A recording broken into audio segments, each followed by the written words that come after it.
এই মুহূর্তে দেশের এবং দেশের বাইরে ঠিক কি ঘটছে এই মুহূর্তে সবকিছু নিয়ে আয়োজন আমাদের এখন চারদিক। আপনাদের সঙ্গে আছে আমি অন্যয় কর্মকার।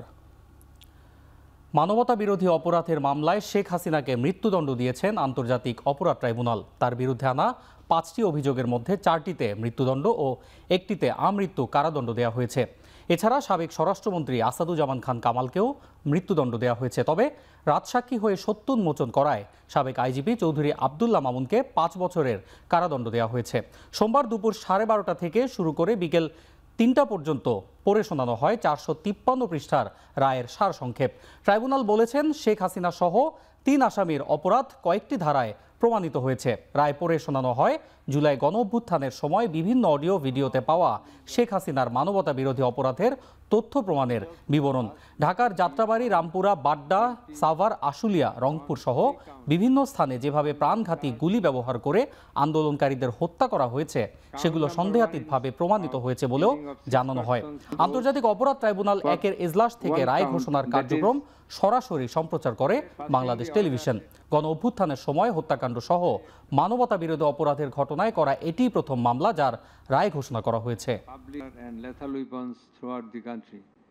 Asaduজ্জামান Khan Kamal defending the hospitals were asked not to be found guilty. প্রথম চার্জে আসামি শেখ হাসিনাকে দোষী সাব্যস্ত করে আমৃত্যু কারাদণ্ড দেওয়া হয়েছে। দ্বিতীয় চার্জে আসামি শেখ হাসিনাকে দোষী সাব্যস্ত করে মানবতা বিরোধী অপরাধের দায়ে 2024 সালের জুলাই অভ্যুত্থান চলাকালে বাংলাদেশে ছাত্র জনতাকে লিথাল ওয়েপন, হেলিকপ্টার, ড্রোন ব্যবহারের মাধ্যমে নিষ্ঠুরতম পন্থায় 1400-র মতো ছাত্র জনতাকে হত্যা এবং 25,000-এর বেশি ছাত্র জনতাকে আহত করার দায়ে, মোর স্পেসিফিক্যালি আশুলিয়াতে 6 জনকে হত্যা করে পুড়িয়ে দেয়া, চানখারপুলে 6 জনকে হত্যা করার মাধ্যমে যে অপরাধ করেছেন সেটার দায়ে তাকে দোষী সাব্যস্ত করে মৃত্যুদণ্ড প্রদান করেছেন। ন্যায় বিচারের মানদণ্ড হলো এই মামলার 2 জন আসামিকে সর্বোচ্চ শাস্তি মৃত্যুদণ্ড দেওয়া হয়েছে। একজন আসামি যিনি রাজসাক্ষী হিসাবে নিজেকে আদালতের সামনে উপস্থাপন করেছেন, সার্বিক বিবেচনায় আদালত তাকে 5 বছরের কারাদণ্ড প্রদান করেছে। সাবেক প্রধানমন্ত্রী শেখ হাসিনা সাবেক স্বরাষ্ট্রমন্ত্রী আসাদুজ্জামান খান কামালের মৃত্যুদণ্ডের রায়কে স্বাগত জানিয়েছেন জুলাই গণঅভ্যুত্থানে নিহতদের পরিবারের সদস্যরা। দ্রুত শেখ হাসিনাকে দেশে এনে বিচারের রায় কার্যকর করার দাবি জানিয়েছেন তারা। সোমবার ফাঁসির আদেশ দেওয়া রায়ের পর ট্রাইব্যুনালে তাৎক্ষণিক প্রতিক্রিয়ায় শহীদ মীর মুগ্ধের ভাই মীর স্নিগ্ধ বলেন, এই রায় শহীদদের পরিবারের স্বস্তি নিয়ে এসেছে। তবে সাবেক আইজিপি চৌধুরী আবদুল্লাহ মামুনকে 5 বছরের কারাদণ্ডাদেশের বিরোধিতা করে তার শাস্তি বাড়ানোর দাবি জানান নিহতদের পরিবারের সদস্যরা। ইনকিলাব মঞ্চের শরীফ ওসমান হাদি বলেন, এই রায় দেশে আইনের শাসন প্রতিষ্ঠা করেছে। এছাড়া ডাকসুর ভিপি সাদিক কায়েম ও ছাত্রদল নেতা আবিদুল ইসলাম খান বলেন, শেখ হাসিনার মৃত্যুদণ্ডাদেশের মধ্য দিয়ে প্রকৃতপক্ষে জুলাই গণঅভ্যুত্থানের বিজয় হয়েছে।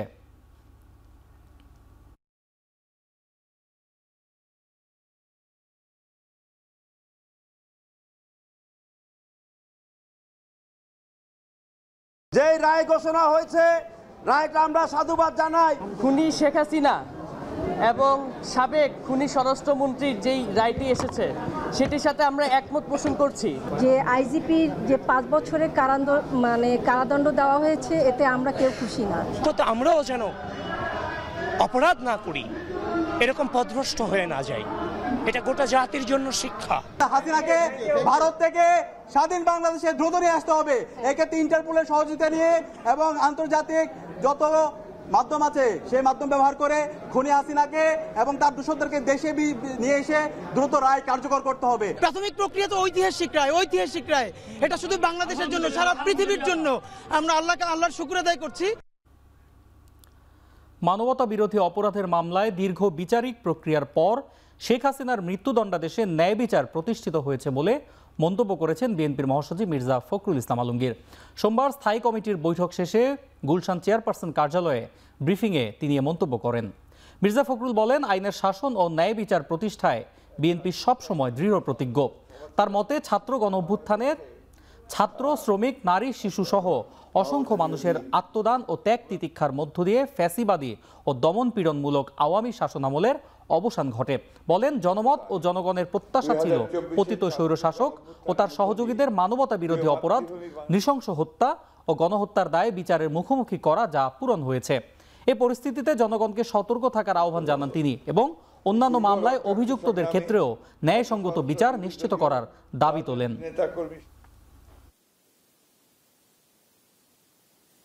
আমাদের আজকে জাতীয় স্থায়ী কমিটির সভা ছিল।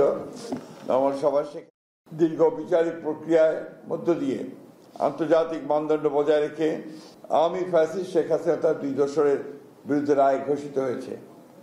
এই রায়ে ন্যায় বিচার প্রতিষ্ঠা হয়েছে। আইনের বিধান অনুযায়ী সর্বোচ্চ সাজা প্রদান করা হয়েছে ফ্যাসিস্ট শেখ হাসিনা তার দোসর সাবেক স্বরাষ্ট্রমন্ত্রী আসাদুজ্জামানের। আইনের শাসন ও ন্যায় বিচার প্রতিষ্ঠায় দৃঢ় প্রতিজ্ঞ বিএনপি এ ব্যাপারে জনগণকে সদা সর্বদা সচেতন থাকার আহ্বান জানাচ্ছে। একই সাথে বিএনপি অন্যান্য মামলায় অভিযুক্তদের সুবিচারের দাবি জানাচ্ছে। মানবতা বিরোধী অপরাধের মামলায় শেখ হাসিনার বিরুদ্ধে আন্তর্জাতিক অপরাধ ট্রাইব্যুনালের রায় ভবিষ্যতের জন্য শিক্ষা বলে মন্তব্য করেছেন বিএনপির স্থায়ী কমিটির সদস্য সালাউদ্দিন আহমদ। রায় ঘোষণার পরপরই ঢাকা বিশ্ববিদ্যালয় এলাকায় তাৎক্ষণিক প্রতিক্রিয়ায় আরও বলেন, অপরাধের তুলনায় তাদের সাজা কমই হয়েছে। আজকের এই আদালতের রায়ের মধ্য দিয়ে কয়েকটি জিনিস প্রমাণিত। ফ্যাসিস্ট স্বৈরাচার যত শক্তিশালী হোক, যত দীর্ঘদিনই রাষ্ট্র ক্ষমতা অবৈধভাবে পরিচালিত করুক, ক্ষমতা ভোগ করুক, তারা একদিন না একদিন আদালতের কাঠগড়ায় তাদের দাঁড়াতেই হবে। এই দেশের প্রতিটি মানুষ ভবিষ্যতে যাতে ন্যায় বিচার পায় সেরকম রাষ্ট্র ব্যবস্থা প্রতিষ্ঠার জন্য আমরা অবশ্যই অবিরাম সংগ্রাম চালিয়ে যাব। আজকে সেটা একটা মাইল ফলক প্রতিষ্ঠা হলো। রাজনৈতিক নেতা বা সরকার প্রধান যতই ক্ষমতাধর হোক না কেন, কেউই আইনের ঊর্ধ্বে নয়। শেখ হাসিনার রায়ের মাধ্যমে এটি প্রমাণিত হয়েছে বলে মন্তব্য করেছেন জামায়াত ইসলামীর সেক্রেটারি জেনারেল মিয়া গোলাম পরওয়ার। সোমবার বিকেলে মগবাজারে দলের কেন্দ্রীয় অফিসে এক সংবাদ সম্মেলনে কথা বলেন তিনি। মৃত্যুদণ্ডের আসামিদের যারা আশ্রয় দিয়েছে তারাও আন্তর্জাতিক আইন লঙ্ঘন করেছে বলেও মন্তব্য করেন এই জামায়াত নেতা। সরকার রাজনৈতিক দলের নয়, এখন বিচার ব্যবস্থা স্বাধীন। কোন পলিটিক্যাল পার্টির ট্রাইব্যুনালের উপরে হস্তক্ষেপ করার কোনো সুযোগ নেই।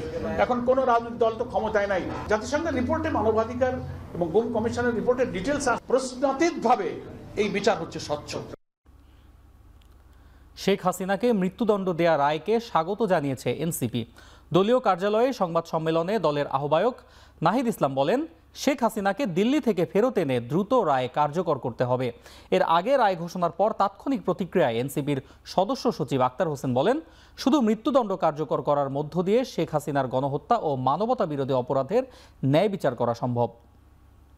আমরা সরকারের কাছে আহ্বান জানাই, অতি দ্রুত সময়ের মধ্যে আজকের ঘোষিত রায় সরকারকে কার্যকর করতে হবে এবং ভারত সরকারের কাছে আমরা আহ্বান জানাই যে খুনি শেখ হাসিনা বাংলাদেশের মানুষের উপরে গণহত্যা চালিয়েছে, মানবতা বিরোধী অপরাধ করেছে, তাকে ভারতে আশ্রয় না দিয়ে বাংলাদেশের বিচার ব্যবস্থার কাছে তারা সুপর্দ করবে। এই বিশ্বের বাসীর কাছে একটা নজির তৈরি হবে শেখ হাসিনার রায় কার্যকর করার মধ্য দিয়ে। শেখ হাসিনা শুধুমাত্র উস্কানিমূলক বক্তব্য দেয় নাই, আজকের বিচারের মধ্য দিয়ে প্রমাণিত হয়েছে শেখ হাসিনা মানুষকে গুলি করে হত্যা করেছে, লেথাল ওয়েপন ব্যবহার করেছে, গোটা বাহিনীকে মানুষের বিরুদ্ধে খুন করতে কাজে লাগিয়েছে। আমরা এই রায়কে স্বাগত জানাই।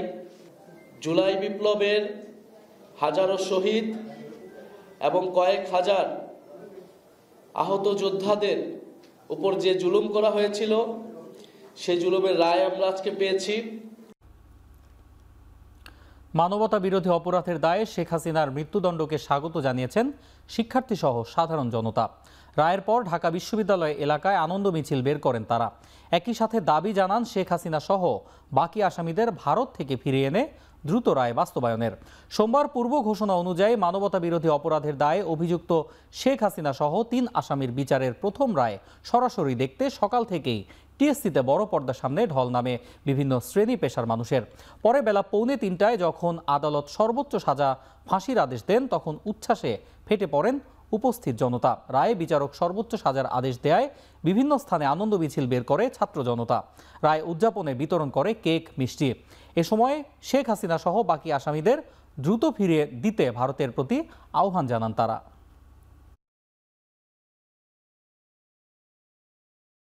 শেখ হাসিনার ফাঁসি হয়েছে, আমরা আনন্দিত, শহীদের আত্মা শান্তি পাবে। যে সকল ভাইয়েরা শাহাদাত বরণ করেছে তাদের পরিবার হলেও কিছুটা হলেও তাদের পরিবার এই রায়ের মধ্যে দিয়ে সান্ত্বনা পাবে। বিগত 16 বছর ফ্যাসিস্ট হাসিনা বাংলাদেশের মানুষকে যেভাবে হত্যা, অবিচার, অন্যায় করেছে তার সঠিক বিচার বাংলাদেশের মানুষ দেখতে পাচ্ছে। এই বিষয়ে ভারতের অপিনিয়ন কি এবং ওদের মনোভাবটা কি সেটাও দেখতে চাচ্ছি। বিচার হয়েছে, রায় হয়েছে, এই রায় যথাযথভাবে যত দ্রুত সম্ভব বাস্তবায়ন করা হোক। আপনাদের যেই সন্ত্রাসী ছিল অনুপ চেটিয়া এবং অন্যান্য, তারা আমরা আন্তর্জাতিক র অনুযায়ী তাদেরকে ফেরত দিয়েছি। আপনিও আইনের প্রতি, বিশ্ব আইনের প্রতি শ্রদ্ধা দেখিয়ে আপনি এই খুনি হাসিনাকে আইনের হাতে সোপর্দ করুন। দিল্লি থেকে আমরা কূটনৈতিক সম্পর্কের মাধ্যমে অথবা বন্দি বিনিময় চুক্তির মাধ্যমে বাংলাদেশে যেভাবে এনে সম্ভব তাকে ফাঁসিতে ঝুলাইতে হবে। দীর্ঘ 15 মাসের আইনি লড়াইয়ের পর মানবতা বিরোধী অপরাধে দায়ে ফ্যাসিস্ট শেখ হাসিনার ফাঁসির রায় ঘোষণায় দেশের বিভিন্ন স্থানে আনন্দ মিছিল ও মিষ্টি বিতরণ করে সাধারণ জনতা। খুলনায় শেখ হাসিনার বিরুদ্ধে ঘোষিত মৃত্যুদণ্ডের রায়কে কেন্দ্র করে ছাত্র জনতার উল্লাস দেখা গেছে। দুপুরে শিববাড়ি মোড়ে মিষ্টি বিতরণ করেন তারা। একই সঙ্গে জুলাই আন্দোলনের বিভিন্ন স্লোগানও দেন আন্দোলনকারীরা। এদিকে সিলেট কেন্দ্রীয় শহীদ মিনারে রায় ঘোষণার পর পুরো এলাকা স্লোগানে মুখর হয়ে ওঠে। পরে আনন্দ মিছিল ও মিষ্টি বিতরণ করা হয়। রাজশাহীতেও রায়ের খবর পেয়েই বিভিন্ন স্থানে আনন্দ মিছিল ও মিষ্টি বিতরণ করে এনসিপি। মিষ্টি নিয়ে আনন্দ মিছিলটি শহরের বিভিন্ন স্থান প্রদক্ষিণ করে। নাটোরেও একই রায়কে স্বাগত জানিয়ে মিষ্টি বিতরণ করেছে বিএনপি।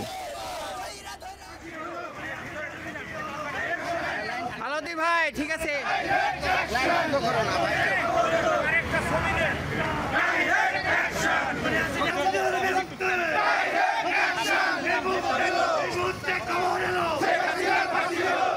সে বিগত 17 বছর যে তার ফ্যাসিবাদ কায়েম করেছে, এর যে প্রাপ্য তার যে শাস্তির খুব সামান্য একটি পেয়েছে, এতে আমরা অনেক খুশি। শেখ হাসিনার মৃত্যুদণ্ড হয়েছে, এতে আমরা খুশি এবং রায়টা যত তাড়াতাড়ি আমাদের কার্যকর হবে তত তাড়াতাড়ি আমরা বেটার ফিল করব। শোনার সাথে সাথে মিষ্টি কিনে আমরা নিজেরা উল্লাস করে খাচ্ছি। কিছুক্ষণ আগে মিষ্টি কিনতে যে আমরা 5 থেকে 7 মিনিট অপেক্ষা করেছি।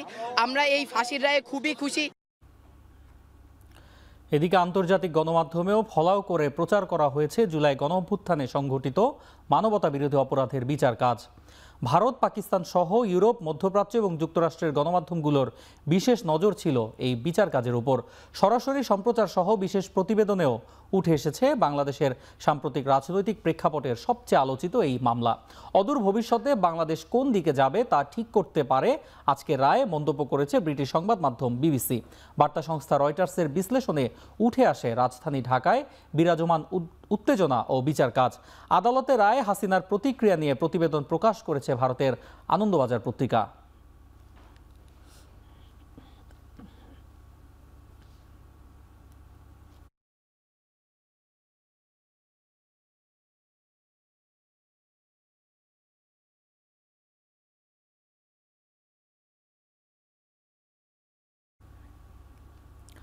শেখ হাসিনাকে ফেরত পাঠাতে ভারতের কাছে ফের চিঠি পাঠানো হবে বলে জানিয়েছেন আইন উপদেষ্টা ও স্বরাষ্ট্র উপদেষ্টা।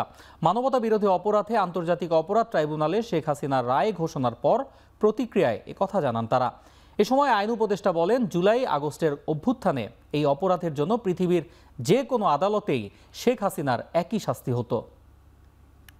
দেখামাত্র এগুলি না, শুনুন, এখানে হলো কি আপনি সেলফ ডিফেন্সের জন্য সে হাতিয়ারেরই নেন না, পারমিশন নেন না, আপনাকে নিরাপত্তা ওইটা কি দেশের জন্য, শিকারের জন্য কিন্তু নেন না, গিয়া যদিও করেন শিকার, কিন্তু নেন আপনার ডিফেন্সের জন্য। তার প্রত্যাবর্তনের জন্য তো আমরা অলরেডি লিখে হয়েছে এবং এটা তো কন্টিনিউয়াস, আমরা তো ডেফিনেটলি চাবো প্রত্যাবর্তনের। জুলাই গণঅভ্যুত্থানের আরেকটি বিজয়ের দিন আজকে আমার বিশেষ করে মনে পড়ছে যারা জুলাই গণঅভ্যুত্থানকালে প্রাণ হারিয়েছিলেন। মনে হচ্ছে আজকে তাদের বিদেহী আত্মা হয়তো একটু শান্তি পাবে। আজকে তাদের শোক সন্তস্ত পরিবারের কথা মনে পড়ছে। হয়তো এই রায়ের মধ্যে দিয়ে তারা সামান্য হলেও সান্ত্বনা পাবেন। ব্যক্তিগতভাবে আমি এই রায়ে সন্তুষ্ট। জুলাই আন্দোলনে মানবতা বিরোধী অপরাধে মৃত্যুদণ্ড পাওয়া সাবেক প্রধানমন্ত্রী শেখ হাসিনা এবং তার সরকারের স্বরাষ্ট্রমন্ত্রী আসাদুজ্জামান খান কামালকে ফেরত দিতে ভারতের প্রতি আবারও আহ্বান জানিয়েছে অন্তর্বর্তী সরকার। সোমবার আন্তর্জাতিক অপরাধ ট্রাইব্যুনালে তাদের মৃত্যুদণ্ডের রায়ের পর এক বিবৃতিতে এ আহ্বান জানিয়েছে পররাষ্ট্র মন্ত্রণালয়। বিবৃতিতে বলা হয়, আন্তর্জাতিক অপরাধ ট্রাইব্যুনালের আজকের রায়ে পলাতক আসামি শেখ হাসিনা ও আসাদুজ্জামান খান কামাল জুলাই হত্যাকাণ্ডের জন্য অপরাধী সাব্যস্ত হয়েছেন এবং দণ্ডপ্রাপ্ত হয়েছেন। মানবতা বিরোধী অপরাধে দণ্ডপ্রাপ্ত এই ব্যক্তিদের দ্বিতীয় কোনো দেশ আশ্রয় দিলে তা হবে অত্যন্ত অবন্ধুসুলভ আচরণ এবং ন্যায় বিচারের প্রতি অবজ্ঞার শামিল। গেল বছরের অক্টোবরে হাসিনার বিচারের উদ্যোগ নেয়ার পর তার বিরুদ্ধে গ্রেপ্তারি পরোয়ানা জারি করেছিল আন্তর্জাতিক অপরাধ ট্রাইব্যুনাল। এরপর দুদেশের মধ্যে প্রত্যর্পণ চুক্তি অনুযায়ী শেখ হাসিনাকে ফেরত দিতে দিল্লিকে চিঠি পাঠিয়েছিল ঢাকা।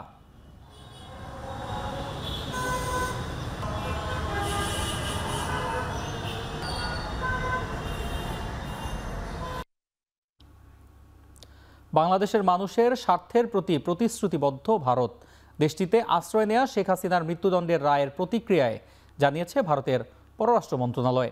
সোমবার বিবৃতিতে ভারত সরকারের পক্ষ থেকে বলা হয়, বাংলাদেশের আন্তর্জাতিক অপরাধ ট্রাইব্যুনালের রায় গুরুত্বের সঙ্গে নিয়েছে দেশটি। নিকটতম প্রতিবেশী হিসেবে বাংলাদেশের শান্তি, গণতন্ত্র, সব পক্ষের প্রতি শ্রদ্ধা ও স্থিতিশীলতা কাম্য ভারতের। এতে জড়িত সকলের সাথে গঠনমূলক সম্পৃক্ততার আশ্বাসও দিয়েছে ভারত।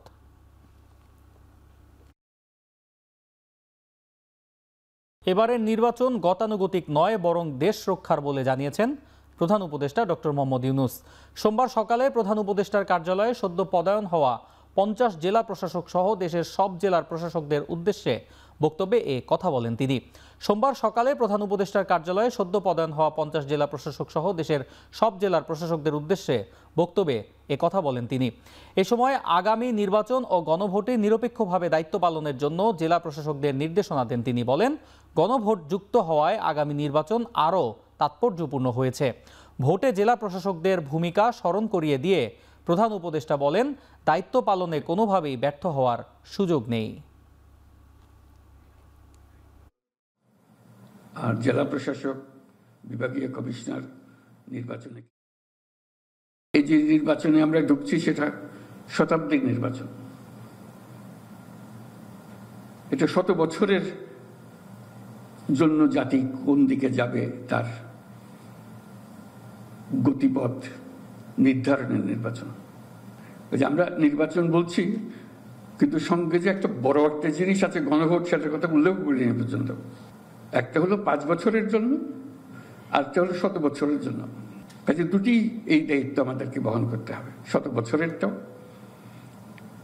এবং 5 বছরের যেটা হবে সেটা। এবং সেই 5 বছরে হবে 100 বছর নির্বাচন জাতিকে কোন দিকে নিয়ে যাবে সেটাকে লক্ষ্য করে। কাজে এখানে আমাদের ভুল করার কোনো অবকাশ নেই। নির্বাচন কেন্দ্র করে সামনে যত চ্যালেঞ্জ আসুক, কমিশন তা মোকাবেলা করতে প্রস্তুত। রাজনৈতিক দল সহযোগিতা না করলে প্রশ্নবিদ্ধ নির্বাচনের শঙ্কা থেকে যায় বলে জানিয়েছেন প্রধান নির্বাচন কমিশনার এএমএম নাসির উদ্দিন। সোমবার সকালে নির্বাচন কমিশন সচিবালয়ে তৃতীয় দিনের মতো নিবন্ধিত বিভিন্ন রাজনৈতিক দলের সাথে বৈঠক করেছে নির্বাচন কমিশনের সদস্যরা। এ সময় প্রধান নির্বাচন কমিশনার বলেন, কোনো সমস্যা যাতে সৃষ্টি না হয় তার জন্য আছে নির্বাচনী আচরণবিধি মানা দরকারি। রাজনৈতিক দলগুলো তাদের নেতাকর্মীদের আচরণবিধি পালনের নির্দেশ দিলে অনেক কাজ সহজ হয়ে যায় বলেও জানান তিনি। এ সময় তিনি বলেন, সুন্দর দেশ উপহার দিতে চাইলে সুন্দর নির্বাচনের বিকল্প নেই। নির্বাচনের মাধ্যমে জনপ্রতিনিধিদের কাছে ক্ষমতা হস্তান্তর করতে পারলে তারা একটি সুন্দর দেশ গড়তে পারবে বলেও জানান তিনি।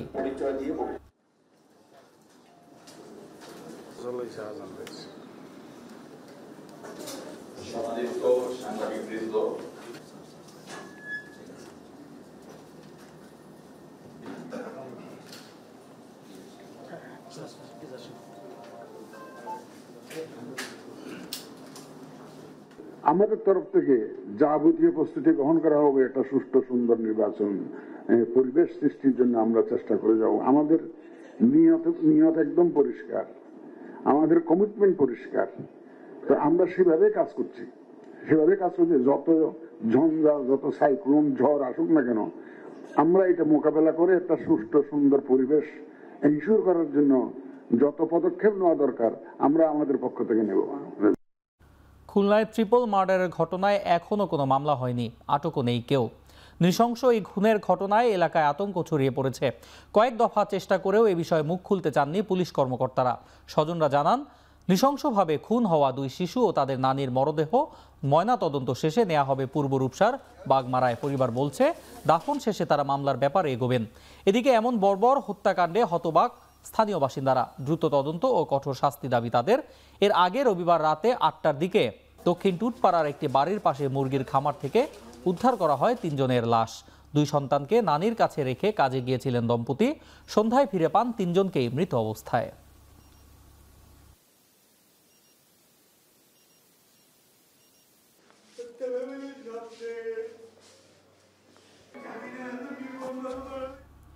কুমিল্লা সদর উপজেলার বসন্তপুরে ছুরিকাঘাতে মা ও ছোট ভাইকে হত্যা করেছে বড় ভাই। এই ঘটনায় আটক করা হয়েছে অভিযুক্তের স্ত্রীকে। সকালে নিজ বাড়িতে অভিযুক্ত বিল্লালের ছুরিকাঘাতে খুন হন মা রাহেলা ও ভাই কামাল। পুলিশ জানায়, বিল্লাল হোসেন মাদকের ব্যবসার সাথে জড়িত। সীমান্ত এলাকায় চোরাচালানে জড়িত থাকার খবর আইনশৃঙ্খলা বাহিনীকে জানানোর অভিযোগ তুলে ছোট ভাই প্রবাস ফেরত কামালের সাথে বাগবিতণ্ডায় জড়ায় সে। এ সময় হাতাহাতির এক পর্যায়ে মা রাহেলা বেগমকে ছুরিকাঘাত করে বিল্লাল। পরে ছোট ভাইকে এলোপাতাড়ি কুপিয়ে ঘটনাস্থল থেকে পালিয়ে যায় সে। খবর পেয়ে ঘটনাস্থল পরিদর্শন করে মরদেহ উদ্ধার করেছে পুলিশ।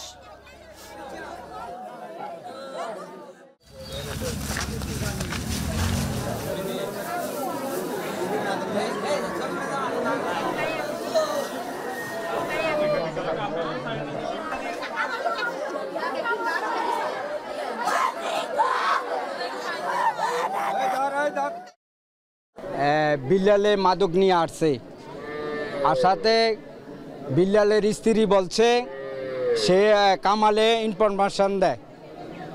এই ইনফরমেশন দিয়ে বলাতে তার উপরে ক্ষিপ্ত হয়েছে। এখানে বড় ভাই আর ছোট ভাই, একজন প্রায় মাদক কারবারি আর একজন ভালো মানুষ। এই মাদক ব্যবসা বন্ধ করার বিষয়ে দুই ভাই হট্টক হয়ে যায়। তর্ক বিতর্কে এক পর্যায়ে মাদককারী বিল্লাল তার মাকে প্রথমে স্ট্যাপ করে, জমাজমির সঙ্গে বিরোধ আছে, তারপরে ভাইকে স্ট্যাপ করে সে পালিয়ে যায়। তার বউ সঙ্গে ছিল, তার বউকে আমরা আটক করেছি। আর বিষয়ে আমরা আইনগত ব্যবস্থা অবগত আছে আমরা। পাবনায় শিশু হাফসা হত্যার বিচারের দাবিতে মানববন্ধন ও বিক্ষোভ মিছিল অনুষ্ঠিত হয়েছে। সোমবার সকালে প্রেস ক্লাবের সামনে ঘণ্টাব্যাপী এই মানববন্ধন করা হয়। এতে ব্যানার, ফেস্টুন সহ সর্বস্তরের মানুষ অংশ নেন। এ সময় শিশু হাফসা হত্যায় জড়িতদের দ্রুত গ্রেপ্তার করে শাস্তির দাবি জানান বক্তারা। মানববন্ধন শেষে বিক্ষোভ মিছিল বের করা হয়। মিছিলটি শহরের গুরুত্বপূর্ণ সড়ক প্রদক্ষিণ করে। শনিবার সন্ধ্যা 6টার পর থেকে নিখোঁজ হয় শিশু হাফসা। খোঁজাখুঁজির এক পর্যায়ে বাগান থেকে তার মরদেহ উদ্ধার করে পুলিশ। আমি তাদের ফাঁসি চাই,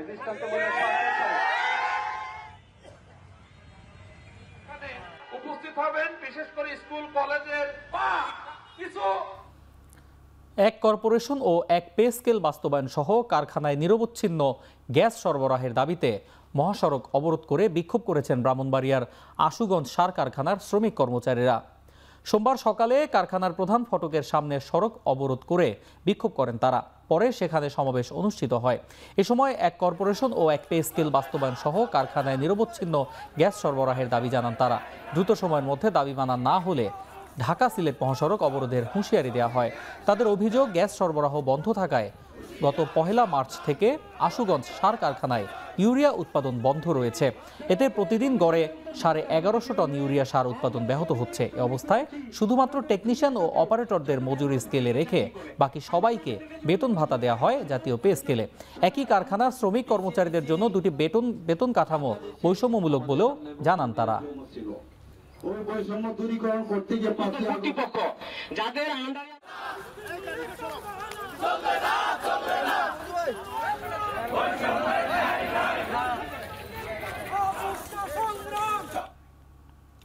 বরগুনা 3 আসনের সাবেক 2বারের সংসদ সদস্য ও বিএনপির কেন্দ্রীয় কমিটির সদস্য মতিউর রহমান তালুকদার মারা গেছেন।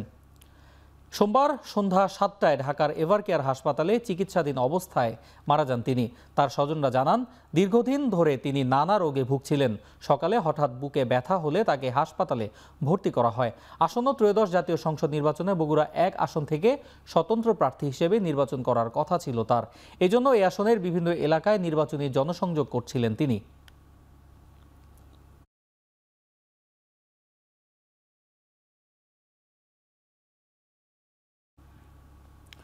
জগন্নাথ বিশ্ববিদ্যালয় কেন্দ্রীয় শিক্ষার্থী সংসদ জকসুর নির্বাচনের মনোনয়ন ফর্ম বিতরণের শেষ দিন প্যানেল ঘোষণা করেছে বেশ কিছু ছাত্র সংগঠন।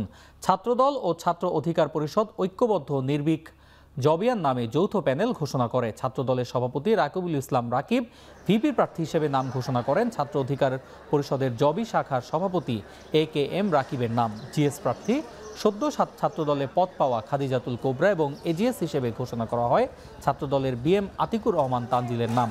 ছাত্রদলের সভাপতি বলেন, শিক্ষার্থীদের অধিকার আদায়ে কার্যকর প্ল্যাটফর্ম হবে এই প্যানেল। তবে ছাত্রদলের প্যানেল ঘোষণার সময় একাংশের মধ্যে দেখা দেয় উত্তেজনা। 18তম ব্যাচকে প্যানেল বঞ্চিত করার অভিযোগে তারা তাৎক্ষণিকভাবে বিক্ষোভ করেন। উৎসবমুখর পরিবেশে এই ঐক্যবদ্ধ নির্ভীক জবিয়ান প্যানেল 2025 সহ-সভাপতি পদে এই ঐক্যবদ্ধ নির্ভীক জবিয়ান প্যানেল মোহাম্মদ রাকিব অর্থাৎ AKM রাকিবকে মনোনীত করেছে এবং সাধারণ সম্পাদক হিসাবে আমরা মনোনীত করেছি খাদিজাতুল কুবরাকে আমরা মনোনীত করেছি জবি ছাত্রদলের যুগ্ম আহ্বায়ক এবং সহ সাধারণ হিসাবে আমরা মনোনীত করেছি জগন্নাথ বিশ্ববিদ্যালয়ের প্রিয় মুখ জুলাই আগস্ট গণঅভ্যুত্থানের অন্যতম নেতৃত্বদানকারী BM আতিকুর রহমান তানজিলকে আমরা সাধারণ সম্পাদক পদে মনোনীত করেছি। ভাসানী ব্রিগেড প্যানেল থেকে AGS পদে লড়বেন আমি শামসুল আলম মারুফ, আইন বিভাগ 20-21 শিক্ষাবর্ষ। GS পদে লড়বেন ইভান তাহসিব, গণযোগাযোগ ও সাংবাদিকতা বিভাগ 20-21 শিক্ষাবর্ষ এবং ভাইস প্রেসিডেন্ট পদে লড়বেন গৌরব ভৌমিক, সঙ্গীত বিভাগ 19-20 শিক্ষাবর্ষ। শেখ হাসিনাকে দিল্লি থেকে ফিরিয়ে এনে ফাঁসির রায় কার্যকর করতে হবে বলে মন্তব্য করেছেন গণ অধিকার পরিষদের সাধারণ সম্পাদক রাশেদ খান। সোমবার বিকেলে ঝিনাইদহ শহরের হামদহ এলাকায় নির্বাচনী গণসংযোগের সময় এই সন্তোষ প্রকাশ করেন তিনি। এ সময় রায় আবু সাইদ মুগ্ধদের আত্মা শান্তি পেয়েছে উল্লেখ করে তিনি আরও বলেন, শুধু হাসিনা নয়, যারা গণহত্যার সাথে সম্পৃক্ত তাদেরও ফাঁসির রায় দিতে হবে।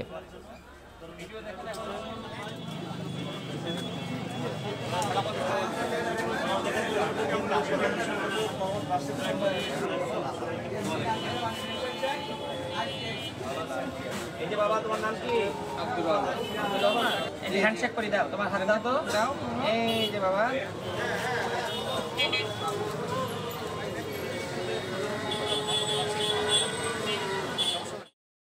আজ একটি ঐতিহাসিক দিন। গণহত্যার মাস্টারমাইন্ড শেখ হাসিনার বিরুদ্ধে ফাঁসির আদেশ দেওয়া হয়েছে।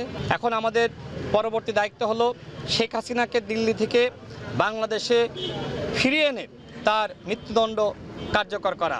30 বছরের জন্য লালদিয়া কন্টেইনার টার্মিনাল নির্মাণ ও পরিচালনার কাজ পেল ডেনমার্কের মালিকানাধীন APM টার্মিনালস। অন্যদিকে সুইজারল্যান্ড ভিত্তিক মিডলককে 22 বছরের জন্য পানগাঁও ইনল্যান্ড কন্টেইনার টার্মিনাল পরিচালনার দায়িত্ব দেওয়া হয়েছে। রাজধানীর একটি হোটেলে এ নিয়ে 2টি কনসেশন চুক্তি সই হয়েছে।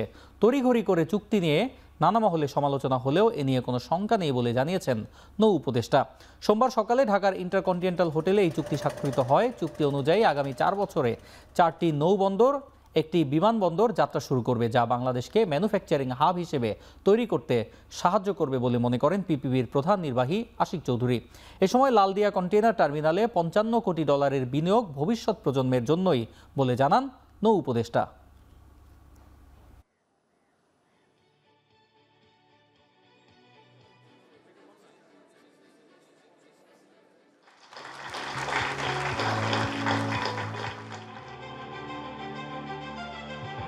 Strengthen supply chains and open new markets for pharmaceuticals. From Denmark to Dakar, from Copenhagen to Chittagong, our stories are connected by trade, by water, by aligned vision and belief that ports are not just infrastructures, but ecosystems of people and purpose. Over the next few years, as you know, we are executing 4 new seaports, including our deep sea port, a new international airport terminal, and a dedicated free trade zone. For the first time in the history of this country, I have launched maritime port strategy, which will be finished by December and will launch by 1st January. রাজধানীর একটি হোটেলে ভারত মহাসাগরে maritime domain awareness নিয়ে 2 দিনের আন্তর্জাতিক কর্মশালা অনুষ্ঠিত হয়েছে। বাংলাদেশ, অস্ট্রেলিয়া এবং আঞ্চলিক অংশীদারদের ঊর্ধ্বতন নৌ কর্মকর্তা, নীতি বিশেষজ্ঞ, গবেষক, কূটনীতিকরা এবং সামুদ্রিক পেশাজীবীরা এতে অংশ নেন। Bangladesh institute of maritime research and development এবং অস্ট্রেলিয়ান ন্যাশনাল ইউনিভার্সিটি যৌথভাবে এই কর্মশালার আয়োজন করে। কর্মশালায় এমডিএ বিশ্লেষণ ও তথ্য ভাগাভাগি কৌশলের ওপর বিশেষ তাগিদ দেওয়া হয়। উদ্বোধনী অধিবেশনে নৌবাহিনী প্রধান অ্যাডমিরাল এম নাজমুল হাসান প্রধান অতিথি হিসেবে উপস্থিত ছিলেন।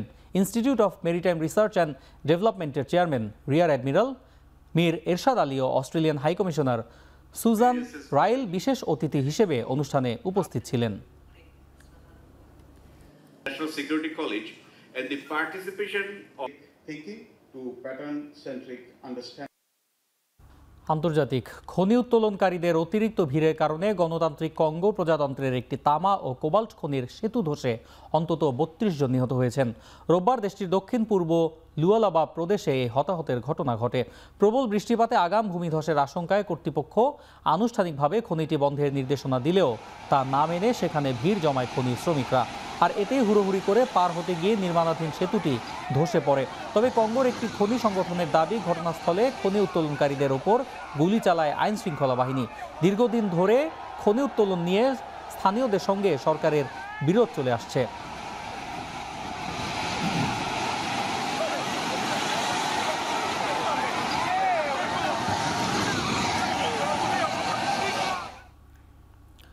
সৌদি আরবের মক্কা থেকে মদিনাগামী ওমরা যাত্রীবাহী একটি বাস ও ডিজেল ট্যাঙ্কারের মধ্যে ভয়াবহ সংঘর্ষে প্রাণ হারিয়েছেন অন্তত 42 ভারতীয়। নিহতদের মধ্যে 10 শিশু, 21 নারী ছিলেন। স্থানীয় সময় রাত 1:30টায় এই দুর্ঘটনা ঘটে। একই পরিবারের 18 জন সদস্য এই দুর্ঘটনায় নিহত হন। নিহতদের বেশিরভাগই হায়দ্রাবাদ রাজ্যের বাসিন্দা। প্রত্যক্ষদর্শীদের বরাত দিয়ে গালফ নিউজ জানিয়েছে, সংঘর্ষের পর বেশিরভাগ যাত্রীর শরীর পুরোপুরি পুড়ে গেছে। এ সময় দগ্ধ হয়েছেন আরও বেশ কয়েকজন। প্রাণহানির সংখ্যা আরও বাড়তে পারে বলে আশঙ্কা করা হচ্ছে। এ ঘটনায় গভীর শোক জানিয়েছেন প্রধানমন্ত্রী নরেন্দ্র মোদী।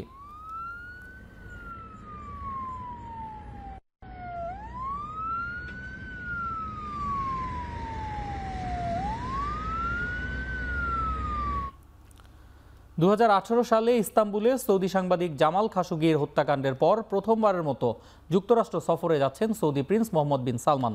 মঙ্গলবার মার্কিন প্রেসিডেন্ট ডোনাল্ড ট্রাম্পের সঙ্গে বৈঠকে বসবেন তিনি। রয়টার্স জানায়, বৈঠকের প্রতিরক্ষা, কৃত্রিম বুদ্ধিমত্তা এবং পারমাণবিক ইস্যুতে আলোচনা হবে।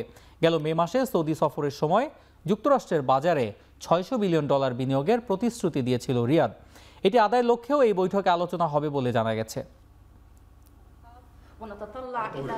أنا بنرتاح الحين وأنت الله يعين. ما نستبعد عن توجيهاتكم In terms of dollars, $3 billion, 533 million friendship, a great relationship. I would really have to say the relationship. Thank you, Mr. President. Actually, the relation between Saudi Arabia and the rest of America, it's an old relation. We are the oldest. মাদক চোরাচালান ইস্যুতে চলমান উত্তেজনা কমাতে ভেনেজুয়েলার president Nicolas মাদুরোর সঙ্গে আলোচনায় বসতে চান মার্কিন প্রেসিডেন্ট ডোনাল্ড ট্রাম্প। আলোচনায় বসতে দুদেশই আগ্রহ প্রকাশ করেছে। এর আগে গত শুক্রবার ভেনেজুয়েলায় সামরিক পদক্ষেপ চালাতে দ্রুত সিদ্ধান্ত নেয়ার কথা জানান ট্রাম্প।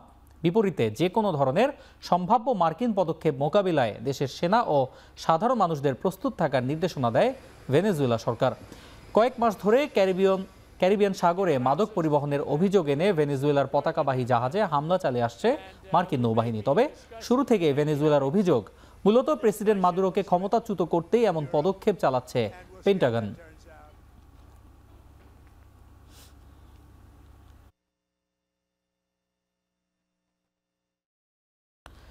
গেল একদিনে ইউক্রেনের হামলায় হতাহত হয়েছেন রাশিয়ার প্রায় 1200 সেনা, এমন দাবি করেছে ইউক্রেনীয় সেনাবাহিনী। কিয়েভের তথ্য অনুযায়ী এ নিয়ে 3.5 বছরের যুদ্ধে হতাহত রুশ সেনার সংখ্যা 11.5 লাখ ছাড়িয়েছে। রাশিয়ার 2টি ট্যাঙ্ক, 2টি বিমান বিধ্বংসী ব্যবস্থা ও 17টি দূরপাল্লার যুদ্ধাস্ত্র ধ্বংসেরও দাবি করেছে ইউক্রেন। যদিও এ বিষয়ে কোনো প্রতিক্রিয়া জানায়নি মস্কো। একই সময় ইউক্রেন থেকে ছোড়া 36টি ড্রোন ধ্বংসের দাবি করেছে রাশিয়ার আকাশ প্রতিরক্ষা বাহিনী। এদিকে ইউক্রেনকে আগামী 10 বছরে 100টি রাফায়েল যুদ্ধ বিমান দেওয়ার প্রতিশ্রুতি দিয়েছেন ফরাসি president Emmanuel Macron.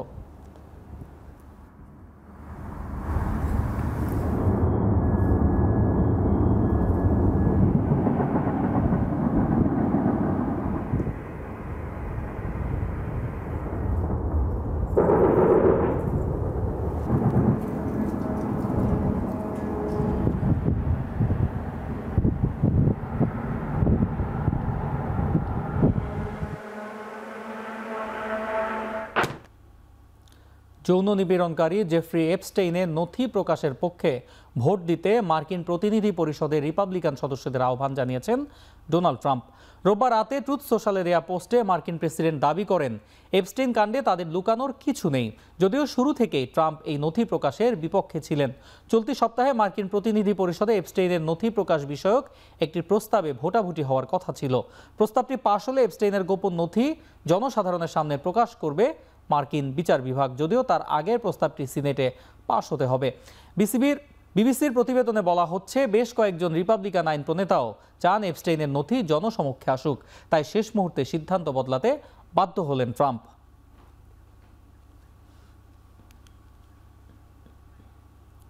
Talking about this guy, this creep, that is unbelievable. Do you want to waste the time and do you feel like answering? I don't mind answering. I mean, I can't believe you're asking a question on that. আগামী বছর তুরস্কের সঙ্গে যৌথভাবে জলবায়ু শীর্ষ সম্মেলন কপের 31তম আসরের আয়োজক হতে চায় না অস্ট্রেলিয়া। মেলবোর্নে সাংবাদিকদের সঙ্গে কথা বলার সময় এমনটাই জানান অস্ট্রেলিয়ার প্রধানমন্ত্রী অ্যান্থনি আলবানিজ। তিনি জানান জাতিসংঘের জলবায়ু পরিবর্তন সংক্রান্ত ফ্রেমওয়ার্কে যৌথ আয়োজক হওয়ার কোনো সুযোগ নেই। 2022 সালে তুরস্ক ও অস্ট্রেলিয়া উভয় দেশই COP31 আয়োজনের জন্য কর্তৃপক্ষের কাছে আবেদন জমা দেয়। বিশ্ব জলবায়ুর হালচাল নিয়ে আলোচনার একটি শীর্ষ প্ল্যাটফর্ম COP, কিন্তু সাম্প্রতিক সময়গুলোতে বিভিন্ন কারণে জৌলুস হারাচ্ছে সম্মেলনটি। এটি বর্তমানে আয়োজক দেশগুলোর অভ্যন্তরীণ সম্ভাবনা অন্যান্যদের কাছে তুলে ধরার ক্ষেত্র হয়ে দাঁড়িয়েছে।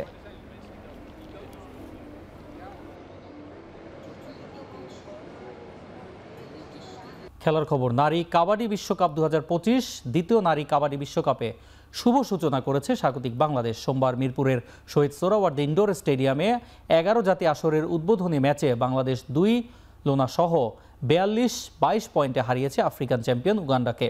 জমজমাট উদ্বোধনী অনুষ্ঠান শেষেই ছিল স্বাগতিক বাংলাদেশের ম্যাচ। পুরো গ্যালারি ছিল দর্শকে পূর্ণ। যদিও প্রথমার্ধে ভালোই লড়াই করেছে উগান্ডা, তবে পুরো ম্যাচেই স্মৃতি আক্তার ছিলেন ব্যতিক্রম। মূলত ডিফেন্ডার হলেও গুরুত্বপূর্ণ সময়ে রেইডে গিয়ে পয়েন্ট তুলে নিয়ে দলের জয়ে বড় অবদান রাখেন তিনি। শারীরিক দিক দিয়ে এগিয়ে ছিল উগান্ডা, অভিজ্ঞতা ও ট্যাকটিক্সে এগিয়ে ছিল বাংলাদেশ।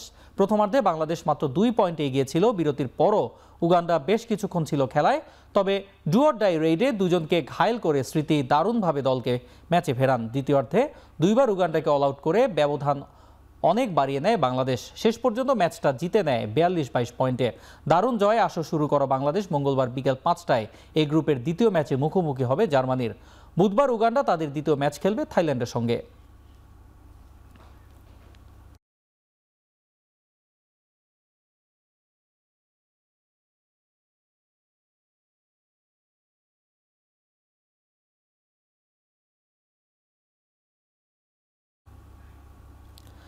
বাংলাদেশ আয়ারল্যান্ড টেস্ট সিরিজের খবর। সিরিজের দ্বিতীয় টেস্ট সামনে রেখে মিরপুর শেরেবাংলা স্টেডিয়ামে অনুশীলন সেরেছে বাংলাদেশ ও আয়ারল্যান্ড। এই টেস্ট দিয়েই প্রথম বাংলাদেশি হিসেবে 100 টেস্ট খেলার বিরল মাইলফলকের দ্বারপ্রান্তে মুশফিকুর রহিম। সিলেটে সিরিজের প্রথম টেস্টে ইনিংস ও 47 রানে আইরিশদের হারিয়েছে নাজমুল হোসেন শান্তরা। ব্যাটারদের দারুণ ব্যাটিংয়ে প্রথম ইনিংসে 587 রানের বড় ইনিংস করে টাইগাররা। 25 বছরের টেস্ট ইতিহাসে প্রথমবারের মতো টপ অর্ডারে 4 ব্যাটার খেলেছেন 50 ইনিংস। এছাড়া অভিষিক্ত স্পিনার হাসান মুরাদ ও 2 ইনিংসে ছিলেন উজ্জ্বল। মিরপুর টেস্ট দিয়েই প্রথম বাংলাদেশি হিসেবে 100তম টেস্ট খেলতে নামবেন মুশফিকুর রহিম। মিরপুর টেস্টেও প্রায় অপরিবর্তিত একাদশ নিয়ে মাঠে নামতে পারে টাইগাররা।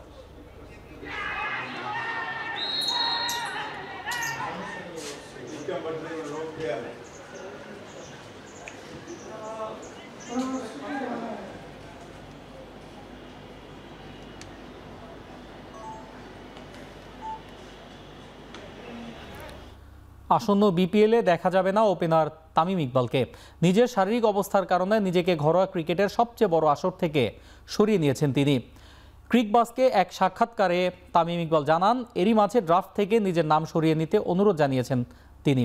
2012 সালে বিপিএল শুরুর পর থেকেই তামিম খেলেছিলেন প্রতিটি আসরেই। সবশেষ 2 আসরে ফরচুন বরিশালকে জিতিয়েছেন শিরোপাও।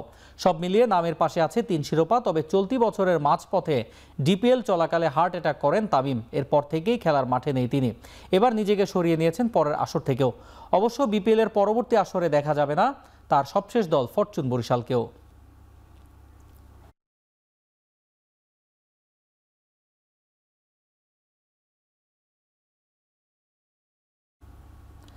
দ্বিতীয় মেয়াদে রাজস্থান রয়্যালসের কোচ নির্বাচিত হয়েছেন কুমার সাঙ্গাকারা। এক বিবৃতিতে তাকে কোচ করার বিষয়টি নিশ্চিত করেছে ফ্র্যাঞ্চাইজি কর্তৃপক্ষ। এর আগে 2021 থেকে 2024 পর্যন্ত রাজস্থানের হেড কোচ হিসেবে দায়িত্ব পালন করেছেন সাঙ্গাকারা। গেল আসরে তাকে কোচের পদ থেকে সরিয়ে টিম ডিরেক্টর হিসেবে দায়িত্ব দেওয়া হয়। তবে আসন্ন মৌসুমে একই সঙ্গে টিম ডিরেক্টর ও হেড কোচ হিসেবে দায়িত্ব পালন করবেন তিনি।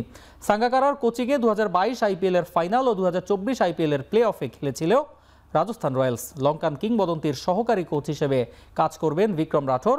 বোলিং কোচ হিসেবে থাকছেন নিউজিল্যান্ডের শেন বন্ড। আগামী 16 ডিসেম্বর আইপিএল এর পরবর্তী আসরের নিলাম অনুষ্ঠিত হবে। তার আগেই কোচিং প্যানেল চূড়ান্ত করল রাজস্থান রয়্যালস।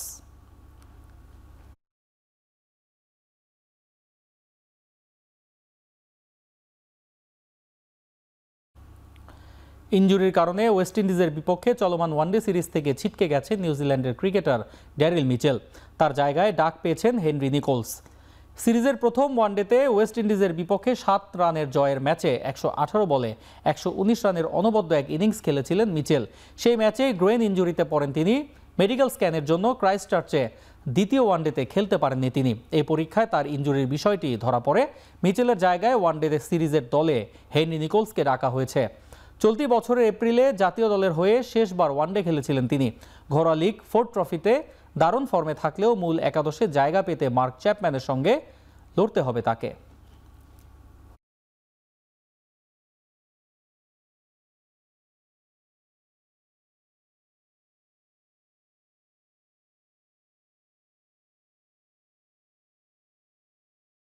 শেষ করছি এখন চারদিকে। এখন টেলিভিশন ওয়েবসাইটে দেখতে ভিজিট করুন www.ekhon.tv, ফেসবুকে দেখতে ভিজিট করুন facebook.com/tv.ekhon, ইউটিউবে দেখতে ভিজিট করুন youtube.com/c/ekhon tv।